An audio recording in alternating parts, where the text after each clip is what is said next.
നമസ്കാരം. എല്ലാ പ്രിയപ്പെട്ട പ്രേക്ഷകർക്കും സൂപ്പർ പ്രൈം ടൈമിലേക്ക് സ്വാഗതം. പുറത്തിറങ്ങിയാൽ പൊള്ളുന്ന ചൂടാണ്, കരിഞ്ഞു പോകുന്ന ചൂട്.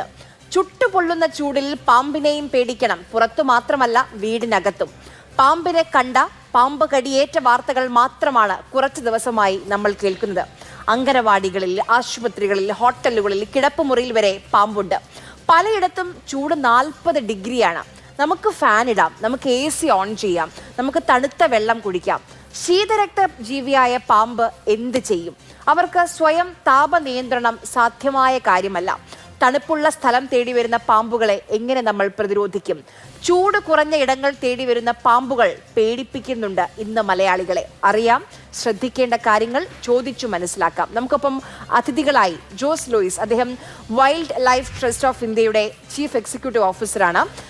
മുഹമ്മദ് അൻവർ, അദ്ദേഹം സർപ്പ ആപ്പിന്റെ നോഡൽ ഓഫീസറാണ്. ഡോക്ടർ KG താര, ദുരന്ത നിവാരണ വിദഗ്ധയാണ്. ഡോക്ടർ ജയദീപ് C മേനോൻ, അദ്ദേഹം അമൃത ആശുപത്രിയിൽ ICMR-ൽ centre for excellence for snake ബൈറ്റിലെ പ്രിൻസിപ്പൽ ഇൻവെസ്റ്റിഗേറ്ററാണ്. നമുക്ക് എല്ലാ അതിഥികളെയും ചർച്ചയിലേക്ക് സ്വാഗതം ചെയ്യുകയാണ്.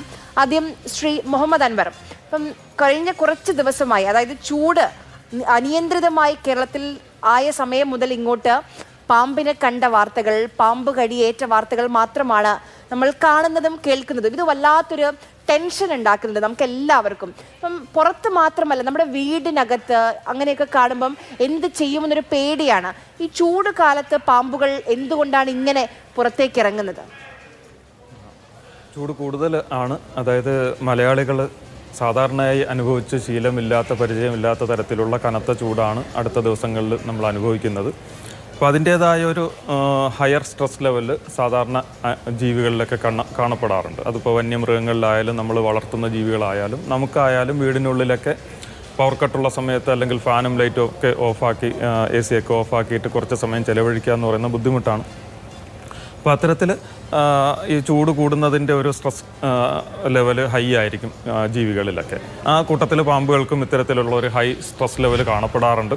അതിനേക്കാൾ ഉപരി, കടുത്ത ചൂടിനേക്കാൾ ഉപരി ഈ ഒരു കാലയളവിൽ ഒരു പ്രധാനപ്പെട്ട ഒരു പ്രത്യേകത എന്ന് പറഞ്ഞു കഴിഞ്ഞാൽ വിഷമുള്ള പാമ്പുകളുടെ കുഞ്ഞുങ്ങളെ കൂടുതലായി കാണപ്പെടുന്ന ഒരു സീസൺ കൂടിയാണ്. നമ്മുടെ കേരളത്തിൽ കണ്ടുവരുന്ന, സാധാരണ പൊതുവെ നാട്ടിൻപുറങ്ങളിലും ജനവാസ മേഖലകളിലുമൊക്കെ കണ്ടുവരുന്ന വിവിധ ഇനങ്ങളിൽപ്പെട്ട വിഷപ്പാമ്പുകളുടെ കുഞ്ഞുങ്ങളുണ്ടാകുന്ന പ്രജനന കാലം കൂടിയാണ്. അപ്പോൾ ഈ കുഞ്ഞുങ്ങളുണ്ടാകുന്ന ഒരു സീസണിലുള്ള പ്രത്യേകത എന്ന് പറഞ്ഞു കഴിഞ്ഞാൽ, ഇപ്പോൾ പാമ്പും കുഞ്ഞുങ്ങൾ മുട്ട വിരിഞ്ഞു വരുന്ന കുഞ്ഞുങ്ങളുണ്ടാകും, പാമ്പ് പ്രസവിച്ച് ജനിക്കുന്ന കുഞ്ഞുങ്ങളുണ്ടാവും.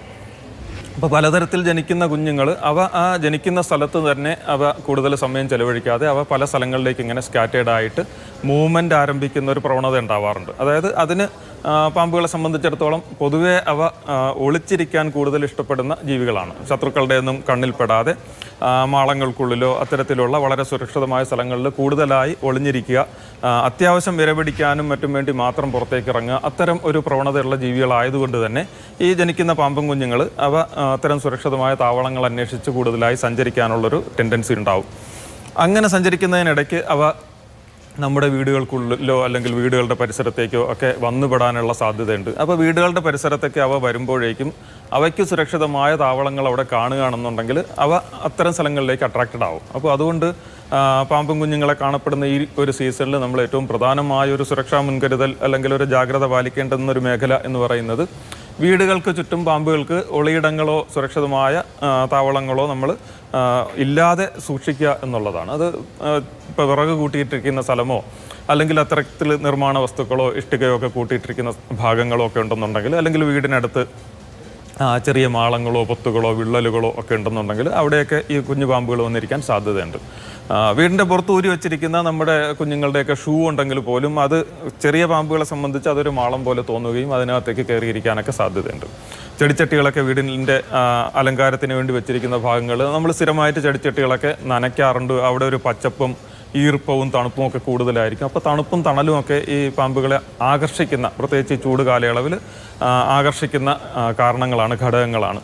അപ്പോൾ അത്തരം ഭാഗങ്ങളൊക്കെ നമ്മൾ പ്രത്യേകിച്ച് ശ്രദ്ധിക്കുക. വീടിനുള്ളിലേക്കും കടന്നു വരാനുള്ള സാധ്യതയുണ്ട്. അത് ചിലപ്പോൾ വീടിനുള്ളിൽ തണലോ തണുപ്പോ ഉള്ളത് കൊണ്ടാകണമെന്നില്ല. ചിലപ്പോൾ ഒരു പല്ലിയുടെ സാന്നിധ്യമോ അല്ലെങ്കിൽ ഇത്തരം പാമ്പുകൾക്ക് പിടികൂടി ഭക്ഷിക്കാൻ സാധിക്കുന്ന ഏതെങ്കിലും ഒരു ഇരയുടെ എലിയുടെയോ മറ്റോ സാന്നിധ്യം കൊണ്ടാകാം അവ ഓടി വീടിനകത്തേക്ക് കയറുന്നത്.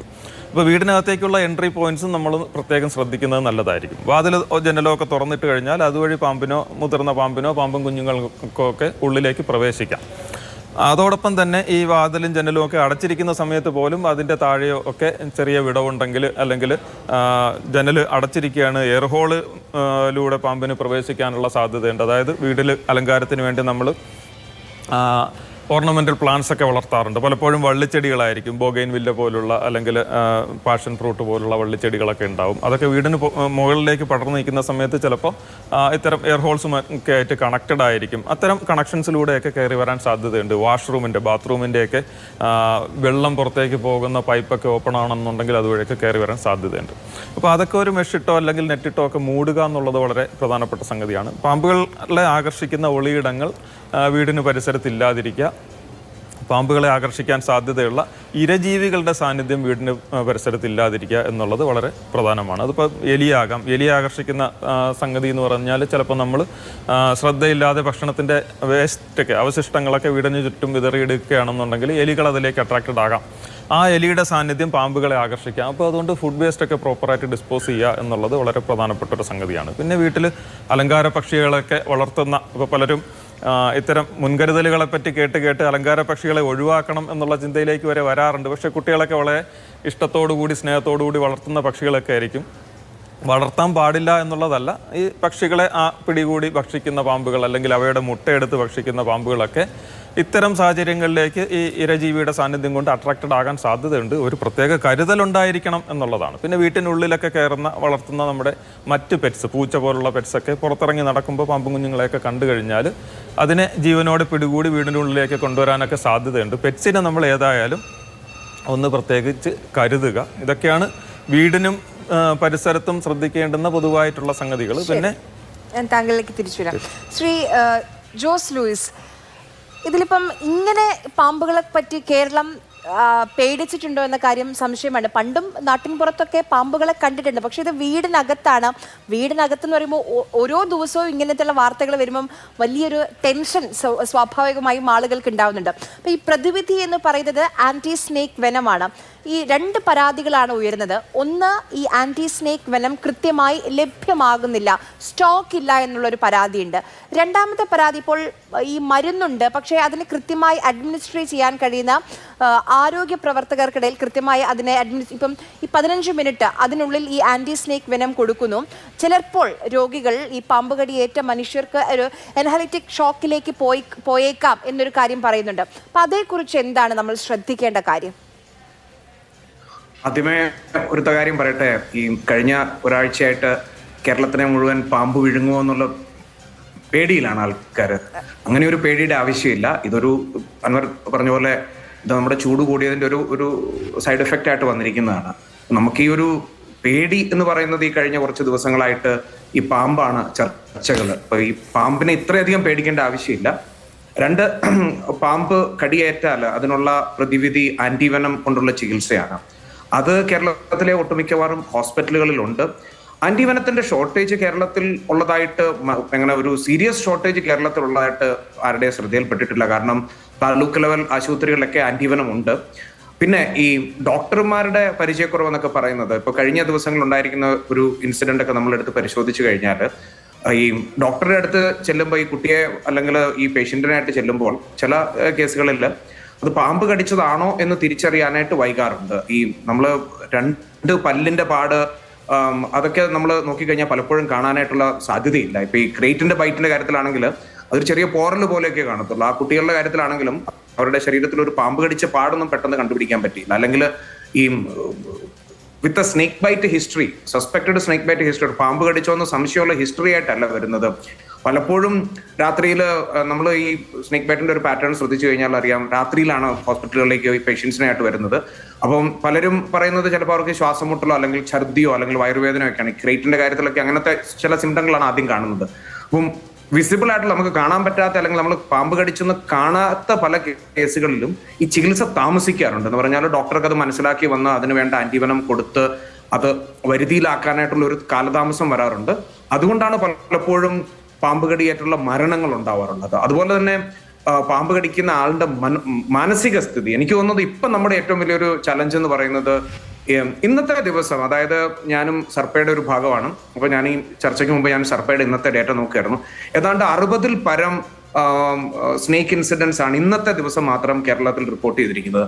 അതിൻ്റെ അകത്ത് പാമ്പിനെ പോലെ ഒന്നിനെ കണ്ടു, വീടിന്റെ സൈഡത്ത് വാഴയുടെ സൈഡിൽ ഒരു മൂർഖൻ പാമ്പ് ഇരിക്കുന്നു, ബാത്റൂമിൽ പാമ്പിന്റെ മലം കണ്ടു, ഇങ്ങനത്തെ പല പല ഇൻട്രസ്റ്റിംഗ് ആയിട്ടുള്ള പരാതികളും അല്ലെങ്കിൽ റിക്വസ്റ്റുകളും ഈ സർപ്പ ആപ്പിൽ വന്നിട്ടുണ്ട്. അപ്പൊ ഇതിന്റെയൊക്കെ അർത്ഥം എന്താണെന്ന് വെച്ചാൽ ഒരു പാനിക് മോഡിലേക്ക് നമ്മൾ വന്നിരിക്കുകയാണ്. ശരിയാണ്, നമുക്ക് ഒരു സ്നേക്ക് ബൈറ്റ് ചലഞ്ച് ഈ കഴിഞ്ഞ കുറച്ച് ദിവസങ്ങളായിട്ട് ഉണ്ടായിട്ടുണ്ട്. അത് മാനേജ് ചെയ്യാനായിട്ടുള്ള എല്ലാവിധ സജ്ജീകരണങ്ങളും കേരളത്തിലുണ്ട്.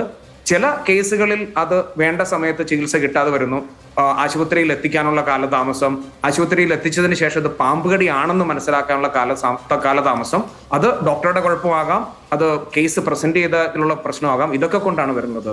എന്റെ ഒരു അഭിപ്രായം എന്താന്ന് പറഞ്ഞാൽ, നമുക്ക് പാമ്പ് കടി ഏറ്റ് കഴിഞ്ഞാൽ ഒരു പരിഭ്രാന്തിയുടെ ആവശ്യമില്ല. അത് വളരെ സമചിത്തതയോടെ കൈകാര്യം ചെയ്യേണ്ട ഒരു മെഡിക്കൽ എമർജൻസിയാണ്. കേരളത്തിനെ സംബന്ധിച്ചിടത്തോളം ഒരു അരമണിക്കൂറിൽ എത്തിച്ചേരാവുന്ന ഹോസ്പിറ്റലുകളിൽ എത്തിച്ചേരാവുന്ന സൗകര്യങ്ങൾ നമുക്കുള്ളതാണ്. മറ്റ് ഇന്ത്യയിലെ പല സ്റ്റേറ്റുകളിലും ഉള്ള അനുഭവങ്ങൾ പോലെയല്ല. പല സ്റ്റേറ്റുകളിലും പാമ്പ് കടിക്ക് വളരെ പ്രാകൃതമായ ചികിത്സാവിധികളൊക്കെ നടത്തുന്ന ഒരു കാലഘട്ടമാണ് ഇപ്പോഴും. പക്ഷെ കേരളത്തിൽ നമുക്ക് വളരെ എഫക്റ്റീവ് ആയിട്ടുള്ള ഒരു മെഡിക്കൽ റെസ്പോൺസ് സിസ്റ്റം ഉണ്ട്. ആ മെഡിക്കൽ റെസ്പോൺസ് സിസ്റ്റത്തിനെ എഫക്റ്റീവായിട്ട് ഉപയോഗിക്കും. പിന്നെ ഒരു സസ്പെക്റ്റഡ് പാമ്പ്, ഒരു സ്നേക്ക് ബൈറ്റ് ഉണ്ടായി കഴിഞ്ഞാൽ അതിന് വേണ്ട ഫസ്റ്റ് എയ്ഡുകളുണ്ട്. അതായത് ഒന്നാമത് തന്നെ നമ്മൾ ശാന്തരായിട്ടിരിക്കുക. പാമ്പ് കടിച്ചു അത് ഇപ്പൊ തന്നെ മരിച്ചു പോകുന്നുള്ളൊരു പേടിയുടെ ആവശ്യമില്ല. കാരണം എനിക്കൊന്ന് കഴിഞ്ഞ കുറച്ച് ദിവസങ്ങളിലുള്ള ഈ സോഷ്യൽ മീഡിയ ചർച്ചകളിലും അല്ലെങ്കിൽ ചാനൽ ചർച്ചകളിലും മീഡിയ ആർട്ടിക്കിളിലൊക്കെ വന്നിരിക്കുന്ന ഒരു കാര്യം, ഈ പാമ്പ് കടി എന്ന് പറയുന്നത് ഒരു ഭയങ്കര അപകടകരമായ ഒരു സിറ്റുവേഷൻ ആണ്. ശരിയാണ്, അപകടകരമാണ്, പക്ഷെ അത് ചികിത്സിച്ച് മാറ്റാവുന്ന ഒരു കാര്യം മാത്രമാണ്. അപ്പോൾ ആ ഒരു കോൺഫിഡൻസ് ആണ് നമുക്ക് വേണ്ടത്. ആന്റിവനത്തിന്റെ ലഭ്യത ഇതുവരെ സർപ്പ ടീമിന്റെ ശ്രദ്ധയിലോ അല്ലെങ്കിൽ ഞങ്ങൾ ഈ ഫീൽഡിൽ വർക്ക് ചെയ്യുന്ന ആൾക്കാരുടെ ശ്രദ്ധയിലോ അങ്ങനെ ഒരു ആന്റിവനത്തിന്റെ ഒരു ഭയങ്കരമായ ദൗർലഭ്യം ഉള്ളതായിട്ട് അറിവായിട്ടില്ല. കേരളത്തിൽ ആന്റിവനത്തിന്റെ അവൈലബിലിറ്റി വളരെ നല്ല രീതിയിലുള്ള ഒരു സംസ്ഥാനമാണ്. ഇനി അഥവാ അങ്ങനെ എന്തെങ്കിലും ഉണ്ടെങ്കിൽ ഈ ദിവസങ്ങളിൽ തന്നെ അതൊക്കെ പരിഹരിച്ച് കാണും എന്നാണ് ചോദിക്കാൻ കാരണം. ഇതിന്റെ ഒരു ഷെൽഫ് ലൈഫ് എന്ന് പറയുന്നത് 5 വർഷമാണ്. അപ്പൊ അതുകൊണ്ട് സ്റ്റോക്ക് ചെയ്യാൻ പ്രത്യേകിച്ച് സ്വകാര്യ ആശുപത്രികൾ താല്പര്യപ്പെടുന്നില്ല എന്ന് കേട്ടു. അതുകൊണ്ടാണ് ഞാൻ അങ്ങനെ ചോദിച്ചത്. ഇല്ല, ഒരു എസെൻഷ്യൽ ഡ്രഗ് ആണ്. അതായത് ആന്റിവനം ഒട്ടുമിക്കവാറും പ്രൈവറ്റ് ഹോസ്പിറ്റലുകളിൽ ഒരു 20-25 ബെഡുള്ള ഹോസ്പിറ്റലുകളിൽ ഒരു എമർജൻസി റൂമുകളിൽ സാധാരണഗതിയിൽ സൂക്ഷിക്കുന്ന ഒരു സാധനമാണ്. ഈ ആന്റിവനത്തിന് ഭയങ്കര വിലയൊന്നുമില്ല. ഒരു 500 അല്ലെങ്കിൽ 600 രൂപയ്ക്ക് താഴെ കിട്ടുന്ന ഒരു മെഡിസിൻ ആണ്. അപ്പൊ അത് 5 വർഷം ഉപയോഗിക്കാവുന്നത് കൊണ്ട് തന്നെ അത് ഹോസ്പിറ്റലുകളിൽ സൂക്ഷിക്കാവുന്നതാണ്. അപ്പൊ അതൊരു വില കൂടി അല്ലെങ്കിൽ വളരെ അധികം വിലയുള്ള ഒരു മരുന്നാണ്. പണ്ട് കിട്ടിക്കൊണ്ടിരുന്ന ആന്റിവനം നമ്മൾ കോൾഡ് ചെയിനിൽ നമ്മൾ ഫ്രിഡ്ജിൽ സൂക്ഷിക്കണമായിരുന്നു. ഇപ്പോൾ കിട്ടുന്ന ആന്റിവനം അങ്ങനെയൊന്നുമില്ല, റൂം ടെമ്പറേച്ചറിൽ സൂക്ഷിക്കാവുന്നതാണ്. അപ്പൊ അത് സൂക്ഷിക്കാനുള്ള പ്രത്യേക സംവിധാനങ്ങളുടെ ആവശ്യമില്ല, ഒരു പൗഡർ രൂപത്തിലുള്ളതാണ്. അപ്പൊ അതൊക്കെ കൊണ്ട് തന്നെ ആന്റിവനം സൂക്ഷിക്കുക എന്ന് പറയുന്ന ഒരു ചലഞ്ചായിട്ട് എനിക്ക് തോന്നുന്നില്ല. പിന്നെ ചില ഹോസ്പിറ്റലുകളിൽ സ്നേക്ക് ബൈറ്റ് ട്രീറ്റ് ചെയ്യുന്നില്ലായിരിക്കാം. അപ്പോൾ ഇപ്പോൾ ഫോർ എക്സാമ്പിൾ നമ്മുടെ സർപ്പയിൽ നമ്മൾ ഹോസ്പിറ്റലുകൾ കേരളത്തിലെ ആന്റിവനം അവൈലബിൾ ആയിട്ടുള്ള അല്ലെങ്കിൽ പാമ്പ് കടിക്ക് ചികിത്സയുള്ള ഹോസ്പിറ്റലുകളെല്ലാം തന്നെ നമ്മൾ അടയാളപ്പെടുത്തിയിട്ടുണ്ട്. അപ്പം നമ്മൾ ആ ഒരു മൊബൈൽ ആപ്പോ അല്ലെങ്കിൽ അങ്ങനെ ഒരു സംവിധാനങ്ങൾ ഉപയോഗിക്കുകയാണെങ്കിൽ നമുക്കറിയാം നമ്മൾ നിൽക്കുന്ന ഏറ്റവും അടുത്തുള്ള ഹോസ്പിറ്റൽ എവിടെയാണ്, അവിടുത്തെ ഫോൺ നമ്പറും തന്നിട്ടുണ്ട്. ആ ഹോസ്പിറ്റലിൽ ഒന്ന് വിളിച്ച് ചോദിക്കുക, നമുക്ക് ഇങ്ങനെ ഒരു സസ്പെക്റ്റഡ് സ്നേക്ക് ബൈറ്റ് വിക്ടിം ഉണ്ട്, അദ്ദേഹത്തിനെ കൊണ്ടുവരികയാണ്, നിങ്ങളുടെ അടുത്ത് സൗകര്യങ്ങളുണ്ടോ എന്ന് ചോദിക്കുക. അങ്ങനെ ഉണ്ടെങ്കിൽ അവരും തയ്യാറായിട്ടിരിക്കും. അങ്ങനെയുള്ള ഒരു പ്രൊആക്റ്റീവ് സിസ്റ്റമാണ് നമുക്ക് ആവശ്യം. അപ്പോൾ അതൊരു വലിയ ചലഞ്ചായിട്ട് നമ്മൾ ഒരു പാനിക് ബട്ടൺ പ്രസ് ചെയ്യേണ്ട ആവശ്യമില്ല എന്നുള്ളതാണ് എൻ്റെ അഭിപ്രായം. ശരി, ഡോക്ടർ KG താരാം, ഇതിനു മുൻപും ഇപ്പം നമ്മുടെ കേരളത്തിൽ പാലക്കാട് കഴിഞ്ഞ കുറേ ദിവസമായി 40 ഡിഗ്രിയാണ്, താഴ്ന്നിട്ടേ ഇല്ല. കൊല്ലം, പുനലൂരിലുമൊക്കെ. പക്ഷേ ഇതിനു മുൻപും 39, 38, 40 എത്തിയിട്ടുണ്ട്. പക്ഷെ ഇത്രയും ഹ്യൂമിഡിറ്റി ഉണ്ടായിട്ടുണ്ടോ കേരളത്തിൽ എന്ന കാര്യം സംശയമാണ്. അപ്പം അതുകൊണ്ടാണ് ഈ പുറത്തിറങ്ങുമ്പോൾ ഇത്രയും ചുട്ടുപൊള്ളുന്നത്. ഇത് അതിനെ മാത്രമല്ല, അതിൻ്റെ കൂടെ ഈ പാമ്പ് പേടി കൂടി വരുന്നുണ്ട്. അപ്പം കൂടുതൽ പാനിക് ആവുന്നുണ്ടോ ആളുകൾ? തീർച്ചയായിട്ടും ഉണ്ട്. കാരണം ഈ പാമ്പിനെ ആളുകൾക്ക് പൊതുവെ ഭയമാണ്. വാസ്തവത്തിൽ അതിനെ ഉപദ്രവിച്ചാൽ മാത്രമാണ് അത് ഉപദ്രവിക്കുക എന്ന് വെച്ചാൽ അതിനെ അറിയാതെ നമ്മൾ ചവിട്ടുകയോ അതിൻ്റെ പുറത്ത് അറിയാതെ ഇരിക്കുകയോ എന്തെങ്കിലും ചെയ്യുമ്പോൾ മാത്രമാണ് ഇത് സാധാരണ കടിക്കുന്നത്. അല്ലാതെ അത് ഓടി വന്ന് ഒരു മനുഷ്യനെ കണ്ടു കഴിഞ്ഞാൽ അത് അങ്ങോട്ട് ഓടിപ്പോവുകയാണ് ചെയ്യുന്നത്. മനുഷ്യനെ പേടിയാണ്. അത് എവിടെയെങ്കിലും ഒരു മാളത്തിൽ ഒളിച്ചിരിക്കാനാണ് അത് സാധാരണഗതിയിൽ നോക്കുന്നത്. അപ്പോൾ ഇതിൽ ഏറ്റവും പ്രധാനം, ഇപ്പോൾ മുൻപ് സംസാരിച്ച ആളുകൾ സൂചിപ്പിച്ചതുപോലെ ഈ ആശുപത്രിയിൽ കൃത്യസമയത്ത് നമ്മൾ കൊണ്ടെത്തിക്കുക എന്നുള്ളതിന് പുറമെ ഇതിൽ കൊടുക്കേണ്ട പ്രഥമ ശുശ്രൂഷയെ പറ്റി നമുക്ക് ഓരോരുത്തർക്കും ഒരു ധാരണ വേണം എന്നുള്ളതാണ് ഏറ്റവും അത്യാവശ്യം എന്ന് എനിക്ക് തോന്നുന്നു. നമ്മളിപ്പോൾ ഈ ചർച്ചയിൽ അത് പറഞ്ഞ് കേൾക്കാത്തത് കൊണ്ട് അതിനെപ്പറ്റി ഞാനൊന്ന് സംസാരിച്ചിട്ട് ബാക്കിയുള്ള വിഷയത്തിലേക്ക് പോകാമെന്ന് വിചാരിക്കുന്നു. ഈ പാമ്പ് കടിച്ചാൽ പലപ്പോഴും പറ്റുന്ന അബദ്ധം എന്താണെന്ന് വെച്ച് കഴിഞ്ഞാൽ ഈ കുഞ്ഞിനെ അല്ലെങ്കിൽ പാമ്പ് കടിയേറ്റ ആള് നടത്തിക്കൊണ്ടു പോകും. ആ നടത്തിക്കൊണ്ടു പോകുമ്പോൾ ഈ വിഷം വളരെ വേഗം തലച്ചോറിലേക്കും ഒക്കെ എത്താനുള്ള സാധ്യതയുണ്ട്. അപ്പോൾ അങ്ങനെയുള്ള ആളുകളെ ഇരുത്തിക്കൊണ്ട് വേണം പോകാൻ. അത് 2-3 പേര് ചേർന്ന് അവരെ എടുത്തുകൊണ്ട് പോയാൽ മതി. ഈ കാറിലോ അല്ലെങ്കിൽ ഓട്ടോറിക്ഷയിലോ കയറ്റുമ്പോഴും ഈ പാമ്പ് കടി ഏറ്റ ആളെ പൊതുവെ കണ്ടുവരുന്ന ഒരു വലിയ തെറ്റ് നമ്മൾ ചെയ്യുന്നത് എന്താണെന്ന് വെച്ച് കഴിഞ്ഞാൽ ആളെ കിടത്തി അവർ എന്ന് വെച്ചാൽ ക്ഷീണം ആണല്ലോ ഈ പാമ്പ് കടി ഏറ്റ ആൾക്ക്. അതുകൊണ്ട് കിടത്തിക്കൊണ്ടുപോയിട്ട് ഈ കടിച്ച കാല് ഒന്ന് പൊക്കി വയ്ക്കും. ചിലപ്പോൾ ഡ്രൈവറുടെ സീറ്റിൻ്റെ മുകളിലായിരിക്കും ഈ കാല് പൊക്കി വയ്ക്കുന്നത്. അങ്ങനെ ഈ കാല് പൊക്കി വയ്ക്കുമ്പോൾ എന്ത് പറ്റും? കടിയേറ്റ ഭാഗം ഹൃദയത്തിൻ്റെ ഒരു ലെവലിൽ നിന്ന് പൊങ്ങി നിൽക്കുകയാണെങ്കിൽ വളരെ വേഗം ആ വിഷം ഹൃദയത്തിലേക്ക് പോവുകയും, ഹൃദയമാണല്ലോ ബാക്കി എല്ലാ അവയവങ്ങളിലേക്കും രക്തം പമ്പ് ചെയ്യുന്നത്. അപ്പോൾ എല്ലാ ഭാഗത്തേക്കും ഈ വിഷം വ്യാപിക്കാനും ഇടയാവും. അതുകൊണ്ട് എപ്പോഴും ശ്രദ്ധിക്കേണ്ട കാര്യം, ഒന്ന്, ആളെ നടത്തിക്കൊണ്ട് പോകരുത്. അവർക്ക് ഒരു തരത്തിലും അവരുടെ ശരീരം അനങ്ങാൻ സമ്മതിക്കരുത്. അതൊന്ന്. 2, അവരെ കിടത്തിക്കൊണ്ട് പോകരുത്. കടിയേറ്റ ഭാഗം ഏതാണോ കടിയേറ്റ ഭാഗം അത് ഹൃദയത്തിൻ്റെ ലെവലിൽ നിന്ന് താഴെയായിരിക്കണം. ഇപ്പോൾ കാലിലാണ് കടിയേറ്റെന്നുണ്ടെങ്കിൽ അത് ഹൃദയത്തിൻ്റെ താഴെ ഇരിക്കത്തക്ക രീതിയിൽ ഇരുത്തിക്കൊണ്ടു പോകുന്നതാണ് ഏറ്റവും ഉചിതം. 3, നമ്മൾ പറഞ്ഞ് പേടിപ്പിക്കരുത്. നമ്മൾ പൊതുവേ ആളുകളുടെ നാട്ടുകാരുടെയും ഒരു പൊതുവേ ഉള്ള ശീലം നമ്മുടെ എല്ലാവരുടെയും എന്ന് പറഞ്ഞാൽ ആളെ ഒന്ന് ഭയപ്പെടുത്തും. അത് എല്ലാ രോഗത്തിൻ്റെയും കാര്യത്തിൽ നമ്മളത് കണ്ടുവരുന്നുണ്ട്. ഇങ്ങനെ അയ്യോ 8 അടി മൂർഖന 8 അടി വീരനാണ് കടിച്ചത്, ഇത് 8 അടി നടക്കുന്നതിന് മുമ്പ് മരിച്ചു പോകും, അല്ലെങ്കിൽ ഇത് അണലി ഇനിയിപ്പോൾ രക്ഷയുണ്ടെന്ന് തോന്നുന്നില്ല. ഈ രീതിയിലുള്ള വർത്തമാനങ്ങൾ നമ്മൾ ഒഴിവാക്കുക. ആ കടിയേറ്റ ആൾക്ക് ഒരു ആത്മവിശ്വാസം കൊടുക്കുന്ന രീതിയിൽ. അതിപ്പോൾ ഇതൊന്നും ഒരു വിഷമുള്ളതൊന്നും അല്ല, ഇത് വേറെ എന്തോ കടിച്ചതാണ്, നമുക്ക് പാമ്പ് വിഷമില്ലാത്തൊരു പാമ്പാണ്, അങ്ങനെ പറഞ്ഞാലും കുഴപ്പമില്ല എന്നേ ഞാൻ പറയുള്ളൂ. അവരെ കൊണ്ടുപോയി ആശുപത്രിയിൽ എത്തിക്കുമ്പോൾ പലപ്പോഴും പറ്റുന്ന മറ്റൊരു തെറ്റെന്ന് പറഞ്ഞു കഴിഞ്ഞാൽ, ഈ പാമ്പിനെ കൂടെ കൊണ്ടുപോകണം എന്നാണ് പലരുടെയും ഒരു വിചാരം. അല്ലെ, ആ പാമ്പിനെ കൊല്ലാൻ അല്ലെ തല്ലിക്കൊന്ന് ഈ പാമ്പിനെയും കൂടി എടുത്തുകൊണ്ട് പോകുന്ന പല സ്ഥലത്തും നമ്മളിത് കണ്ടിട്ടുണ്ട്. അപ്പോൾ ഈ പാമ്പിനെ പിടിക്കാൻ നിങ്ങൾ ഓടേണ്ട കാര്യമില്ല. ഏത് പാമ്പിനും ഒരേ ആൻറ്റിവെനം തന്നെയാണ് കൊടുക്കുന്നത്. ഈ പ്രതിരോധ മരുന്ന് ഒന്ന് തന്നെയാണ്. അതുകൊണ്ട് ഇന്ന പാമ്പ് കടിച്ചാൽ പ്രതിവിധി അങ്ങനെയില്ല. അതുകൊണ്ട് പാമ്പ് കടിച്ചു എന്ന് ഉറപ്പ് വരുത്തി കഴിഞ്ഞാൽ ഈ പാമ്പിനെ അന്വേഷിച്ച് നമ്മൾ പോകേണ്ടതില്ല. നമ്മൾ നേരത്തെ അത് ആശുപത്രി കൊണ്ടെത്തിക്കുക എന്നുള്ളതാണ് ആദ്യം ചെയ്യേണ്ടത്. പിന്നെ എനിക്ക് ഒരു സജഷനുണ്ട്, ഒരു കാര്യം പറയാനുള്ളത്. നമ്മൾ ഈ ആപ്പ് വളരെ നല്ല കാര്യം കേട്ടോ, ഫോറസ്റ്റ് ഡിപ്പാർട്ട്മെൻറ്റ് ആ ഒരു ആപ്പ് പുറത്തിറക്കിയത് വളരെ നല്ല കാര്യം, സർപ്പ എന്നുള്ളത്. ഞാൻ പക്ഷേ ഓർക്കുന്നത് ഒരു 8 വയസ്സുള്ള ഒരു കുഞ്ഞ് മരിച്ചുവല്ലോ കഴിഞ്ഞ 2-3 ദിവസം മുമ്പ്. അവിടെ അടച്ചുറപ്പില്ലാത്തൊരു വീട്.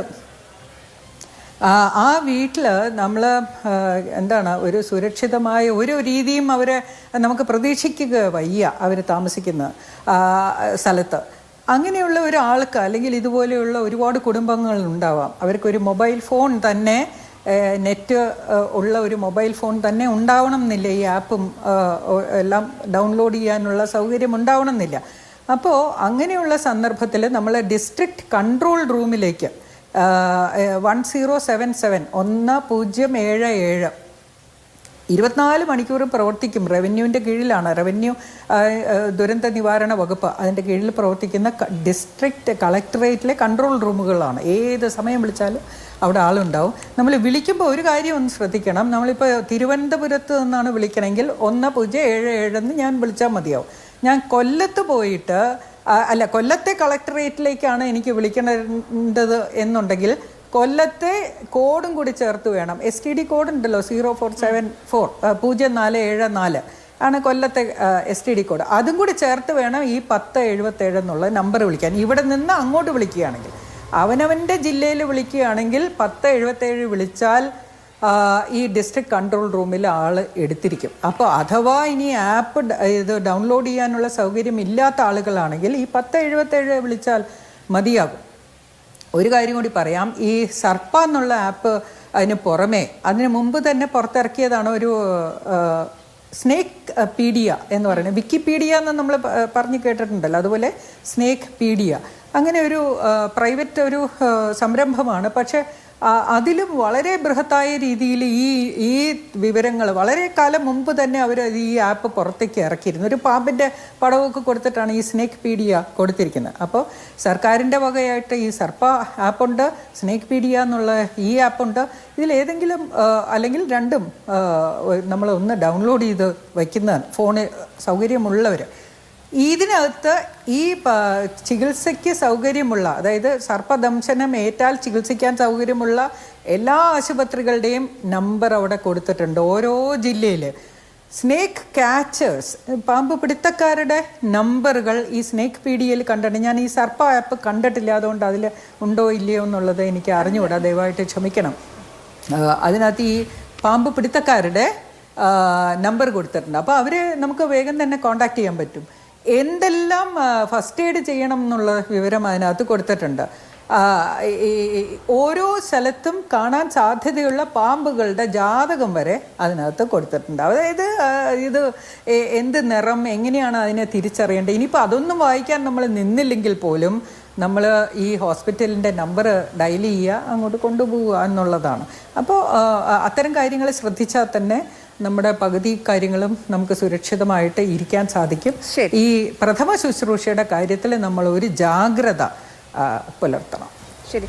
ശ്രീ മുഹമ്മദ് അൻവർ, ഇപ്പം പറഞ്ഞു ആൻറ്റി സ്നേക്ക് വനത്തിനെ കുറിച്ച് നമ്മൾ സംസാരിച്ചു. ഞാൻ ചില കണക്കുകൾ നോക്കിയപ്പം ഈ രാജവെമ്പാല 25 വർഷത്തിനിടയിൽ 5 കടികൾ മാത്രമേ റിപ്പോർട്ട് ചെയ്തിട്ടുള്ളൂ. പക്ഷേ രാജവെമ്പാല കടിച്ചാൽ അതിനുള്ള പ്രതിരോധ മരുന്ന് ഈ ആൻറ്റി സ്നേക്ക് വനമില്ല എന്ന് തോന്നുന്നു. അതിൻ്റെ ഒരു രീതി പറഞ്ഞാൽ എനിക്ക് തോന്നുന്നു മൂർഖൻ, ശംഖുവരേന, ഇപ്പം ഏറ്റവും കൂടുതൽ അണലി, ഇപ്പം ഇതിനൊക്കെയാണ് ആൻറ്റി സ്നേക്ക് വനം കൂടുതൽ കാണപ്പെടുന്ന അല്ലെങ്കിൽ കൂടുതൽ ഉപദ്രവകാരികളായ പാമ്പുകൾ.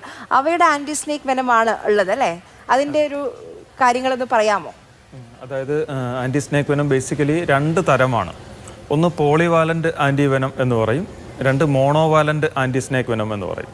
മോണോവാലൻ്റ് ആൻറ്റി സ്നേക്ക് വെനം എന്ന് പറഞ്ഞു കഴിഞ്ഞാൽ ഒരു പ്രത്യേക ഇനത്തിൽപ്പെട്ട പാമ്പ് കടിച്ചു കഴിഞ്ഞാൽ അതിനെതിരെ മാത്രം ഉപയോഗിക്കാൻ പറ്റുന്ന, അതായത് മൂർഖൻ പാമ്പിൻ്റെ കടിയേറ്റു, അപ്പോൾ മൂർഖൻ പാമ്പിൻ്റെ കടിക്കെതിരെ ഉപയോഗിക്കാൻ പറ്റുന്ന മൂർഖൻ്റെ മോണോവാലൻ്റ് ആൻറ്റി സ്നേക്ക് വെനം. ചേനത്തണ്ടൻ, റസൽസ് വൈപ്പർ, അതിൻ്റെ കടിയേറ്റ് കഴിഞ്ഞാൽ അതിനെതിരെ മാത്രം ഉപയോഗിക്കാൻ പറ്റുന്ന മോണോവാലൻ്റ് ആൻറ്റിവെനം. അപ്പോൾ അത്തരത്തിലുള്ള മോണോവാലൻ്റ് ആൻറ്റി സ്നേക്ക് വെനമുണ്ട്. പിന്നെ പോളിവാലൻ്റ് ആൻറ്റി സ്നേക്ക് വെനമുണ്ട്. അതായത് ഒന്നിലധികം ഇനത്തിൽപ്പെട്ട പാമ്പുകളുടെ കടിയേറ്റ് കഴിഞ്ഞാൽ പൊതുവായി ഉപയോഗിക്കാൻ പറ്റുന്ന പോളിവാലൻ്റ് ആൻറ്റി സ്നേക്ക് വെനം. അപ്പോൾ അത്തരത്തിൽ ഇന്ത്യയിൽ നമുക്ക് ഒരേ ഒരു ആൻറ്റി സ്നേക്ക് വെനം മാത്രമാണ് അവൈലബിൾ ആയിട്ടുള്ളൂ. ഇന്ത്യയിലും കേരളത്തിലും ഇന്ത്യയിലെ മറ്റെല്ലാ സംസ്ഥാനങ്ങളിലും ഈ ഒരു പോളിവാലൻ്റ് ആൻറ്റിവെനം മാത്രമാണ് അവൈലബിൾ ആയിട്ടുള്ളൂ. അത് ബിഗ് 4 വെനമസ് സ്നേക്സ് എന്ന് നമ്മൾ പൊതുവേ പറയുന്ന 4 ഇനത്തിൽപ്പെട്ട വിഷപ്പാമ്പുകളുടെ കടിയെ പ്രതിരോധിക്കാൻ വേണ്ടി അല്ലെങ്കിൽ കടിയേറ്റ് കഴിഞ്ഞാൽ ചികിത്സിക്കാൻ വേണ്ടി ഉപയോഗിക്കുന്ന ആൻറ്റിവെനമാണ്. ബിഗ് 4 വെനമസ് സ്നേക്സ് എന്ന് പറഞ്ഞു കഴിഞ്ഞാൽ നമ്മൾ കേൾക്കുമ്പോൾ, ആ വാക്ക് കേൾക്കുമ്പോൾ പെട്ടെന്ന് മനസ്സിലേക്ക് വരുന്നത് ഇന്ത്യയിൽ കാണപ്പെടുന്ന പാമ്പുകളിൽ ഏറ്റവും വലിപ്പമുള്ള വിഷപ്പാമ്പുകൾ എന്നുള്ള രീതിയിൽ. അപ്പോൾ പെട്ടെന്ന് രാജവെമ്പാലയൊക്കെ ബിഗ് 4 വെനമസ് സ്നേക്സിൽ ഉൾപ്പെടുമെന്ന് നമുക്കൊരു സംശയം തോന്നാം. അങ്ങനെയല്ല. ഇന്ത്യയിൽ ജനവാസ മേഖലകളിൽ ഏറ്റവും കൂടുതൽ കാണപ്പെടുന്നതും ഇന്ത്യയിൽ പാമ്പ് കടിയേറ്റ് ഉള്ള മരണങ്ങൾക്ക് ഏറ്റവും കൂടുതൽ കാരണമാകുന്നതുമായ ഉഗ്രവിഷമുള്ള 4 ഇനം പാമ്പുകളാണ് ബിഗ് 4 വെനമസ് സ്നേക്സ് എന്ന് അറിയപ്പെടുന്നത്. അതിൽ ആദ്യത്തേത് ഏറ്റവും കൂടുതൽ പാമ്പ് കടി മരണങ്ങൾ ഉണ്ടാക്കാൻ കാരണമാകുന്ന പാമ്പെന്ന് പറയുന്നത് സ്പെക്ടക്കിൾഡ് കോബ്രയാണ്, മൂർഖൻ പാമ്പാണ്. നമ്മുടെ നാട്ടിൽ ധാരാളമുള്ള ഒരു പാമ്പാണ് മൂർഖൻ പാമ്പ്. പത്തിയുള്ള പാമ്പ് എന്നൊരു പ്രത്യേകത കൊണ്ട് തന്നെ അതിനെ തിരിച്ചറിയാൻ വളരെ എളുപ്പമാണ്. രണ്ടാമത്തേത് ക്രൈറ്റ് ആണ്, കോമൺ ക്രൈറ്റ്. അതിന് പ്രാദേശികമായി കേരളത്തിൽ ഒരുപാട് പേരുകളിൽ അറിയപ്പെടാറുണ്ട്. അതായത് വെള്ളിക്കെട്ടൻ, വളവളപ്പൻ, ശംഖുവരയൻ, വളകഴപ്പൻ, കട്ടിളയപ്പൻ, എട്ടടി വീരൻ, മോതിരവളയൻ, കരിവേല എന്നൊക്കെ പറഞ്ഞ് ഒരുപാട് പേരുകളിൽ പ്രാദേശികമായി അറിയപ്പെടുന്ന ഒരു പാമ്പാണ്. ഇതിൻ്റെ ഒരു പ്രത്യേകത, ഇത് രാത്രി സഞ്ചാരി കൂടിയാണ്. അപ്പോൾ ഈ മൂർഖൻ പാമ്പും വെള്ളിക്കെട്ടൻ പാമ്പും, ഈ 2 പാമ്പുകളും ന്യൂറോടോക്സിക് വെനമുള്ള പാമ്പുകളാണ്. അതായത് നാഡീവ്യൂഹത്തെ അല്ലെങ്കിൽ സെൻട്രൽ നെർവസ് സിസ്റ്റത്തിനെ ബാധിക്കുന്ന വിഷമുള്ള പാമ്പുകളാണ്. പിന്നെ അപ്പോൾ ബിഗ് ഫോർ വെനമസ് സ്നേക്സിൽ ആദ്യം പറഞ്ഞ 2 വിഭാഗങ്ങൾ ന്യൂറോടോക്സിക് വെനമുള്ള പാമ്പുകളും ഇനിയുള്ള 2 ഇനങ്ങളെന്ന് പറഞ്ഞാൽ അണലി വർഗ്ഗത്തിൽപ്പെട്ട പാമ്പുകളാണ്. ഒന്ന് റസൽസ് വൈപ്പറും മറ്റൊന്ന് സോസ്കൈൽഡ് വൈപ്പറും. റസൽസ് വൈപ്പർ എന്ന് പറയുന്നത് ചേനത്തണ്ടൻ, വട്ടക്കൂറ, തേക്കിലപ്പുള്ളി, മഞ്ചട്ടി എന്നൊക്കെ കേരളത്തിൽ പ്രാദേശികമായി പല പേരുകളിൽ അറിയപ്പെടുന്ന ഒരു പാമ്പാണ്. അപ്പോൾ ആദ്യം പറഞ്ഞ 3 ഇനങ്ങൾ കേരളത്തിലെ എല്ലാ സ്ഥലങ്ങളിലും പൊതുവെ കാണപ്പെടുന്ന പാമ്പുകളാണ്. അതായത് മൂർഖൻ, വെള്ളിക്കെട്ടൻ, ചേനത്തണ്ടൻ, ഈ 3 പാമ്പുകളും കേരളത്തിലെ പൊതുവിൽ എല്ലാ സ്ഥലങ്ങളിലും കാണപ്പെടുന്നവയാണ്. ബിഗ് ഫോറിൽ 4ാമത്തെ ഇനമായ ഈർച്ചവാൾ ശൽക്കണലി എന്ന് പറയും, സോസ്കൈൽഡ് വൈപ്പർ അല്ലെങ്കിൽ ചുരുട്ടമണ്ഡലി എന്നൊക്കെ പേരുണ്ട്. ആ പാമ്പ് കേരളത്തിൽ പൊതുവെ എല്ലാ ജില്ലകളിലും കാണപ്പെടാറില്ല. അതായത് കാസർഗോഡ് ജില്ലയുടെയും കണ്ണൂർ ജില്ലയുടെയും പാലക്കാട് ജില്ലയുടെയും ഒക്കെ വരണ്ട പ്രദേശങ്ങളിൽ മാത്രം കാണപ്പെടുന്ന പാമ്പാണ്.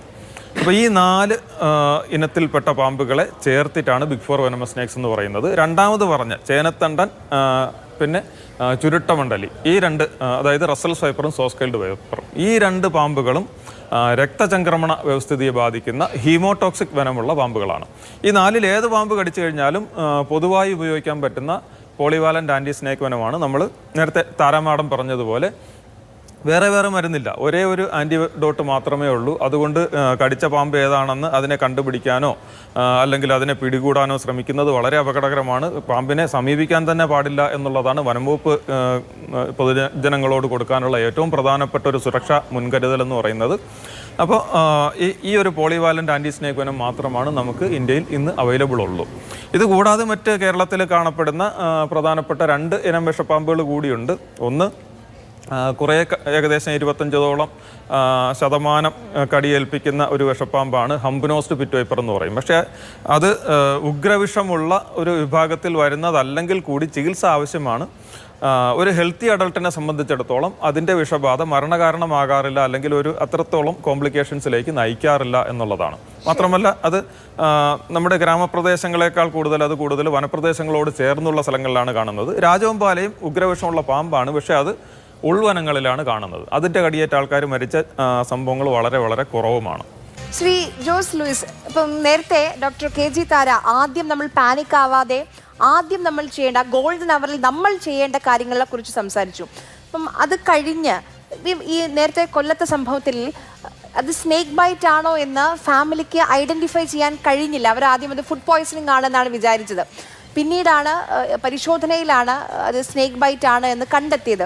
ഇപ്പോഴും നമുക്ക് പാമ്പ് കടി ഏറ്റ സിംറ്റംസ് ഒക്കെ എങ്ങനെയാണ് മനസ്സിലാവുക? നമ്മൾ ശ്രദ്ധിക്കേണ്ട ആ സമയത്ത് അറിയേണ്ട കാര്യങ്ങൾ എന്തൊക്കെയാണ്?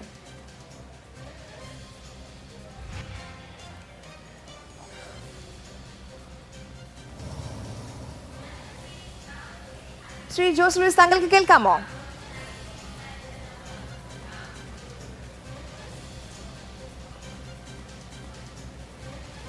ഹലോ, കേൾക്കാമോ?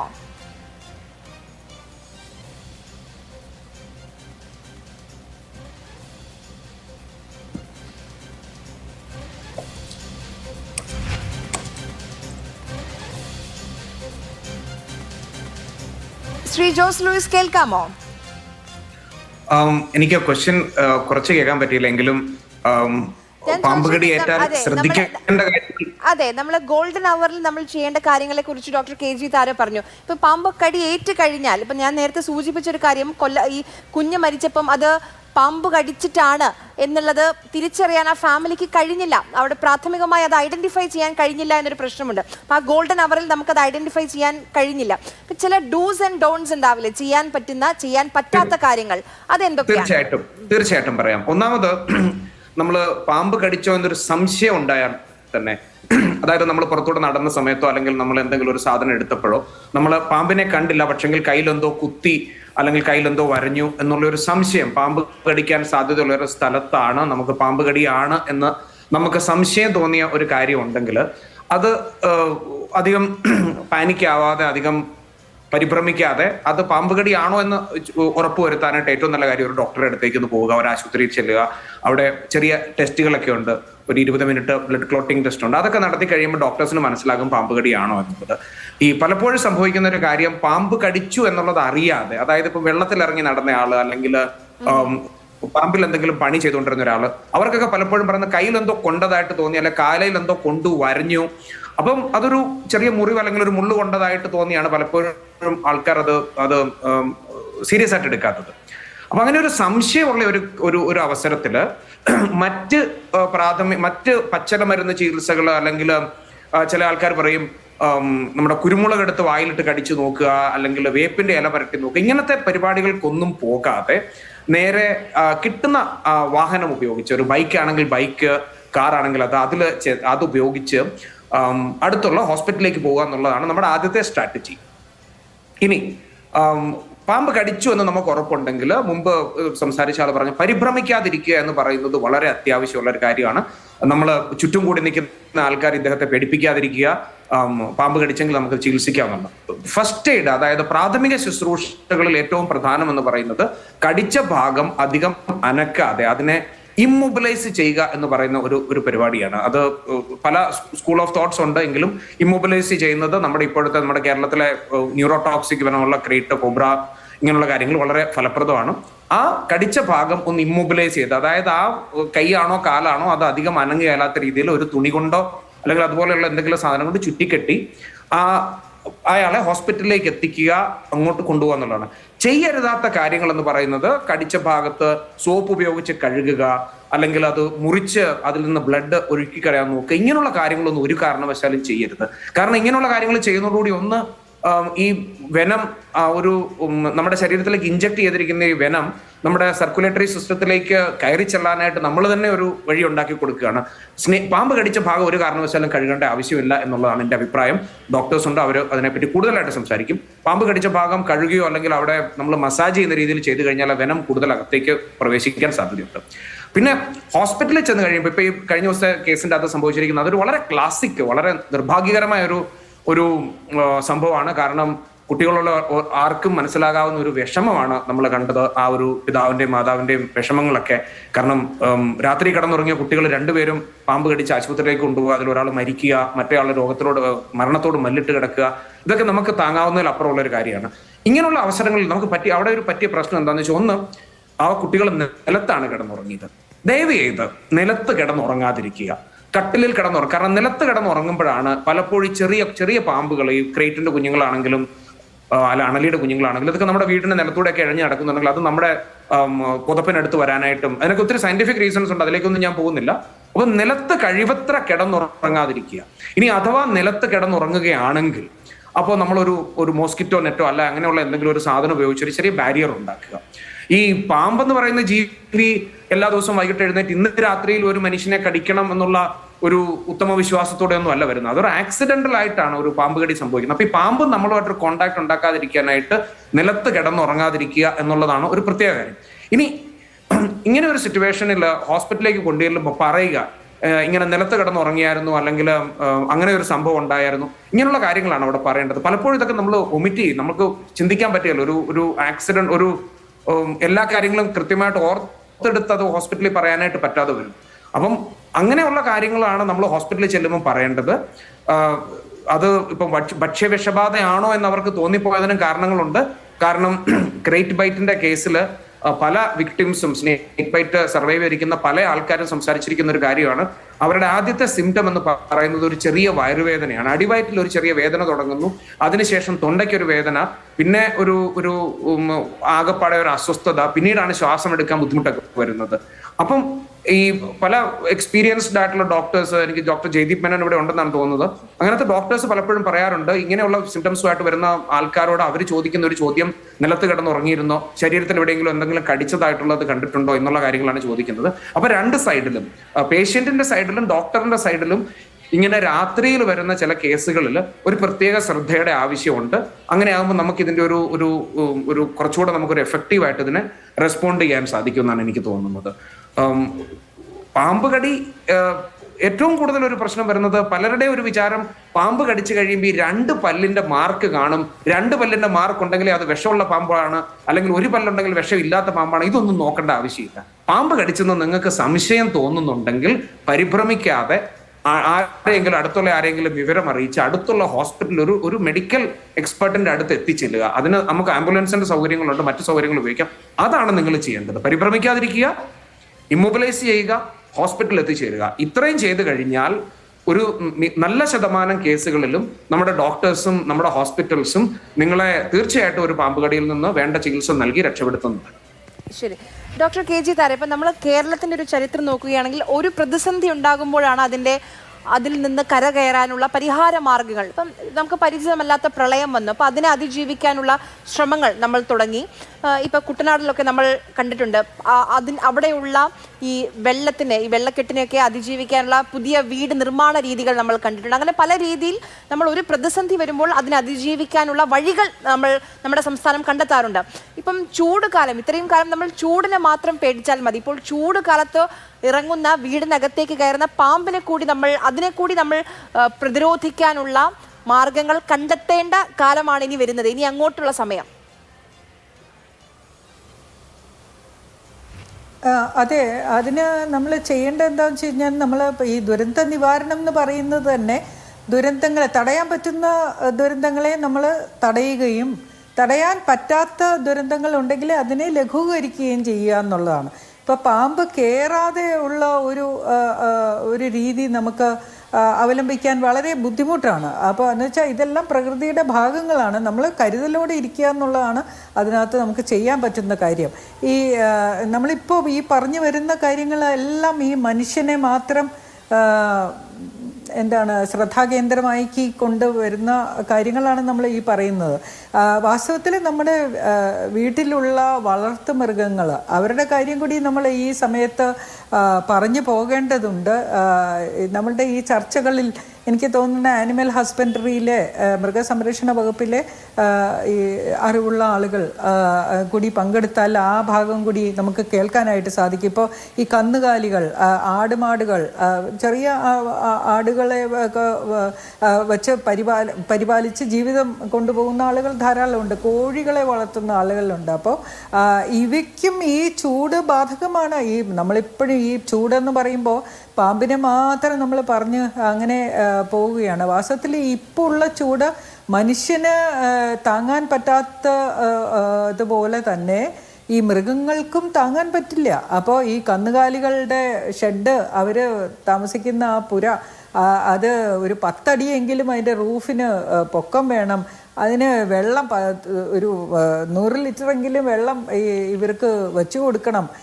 ഇങ്ങനെയൊക്കെയുള്ള നിബന്ധനകളുണ്ട്.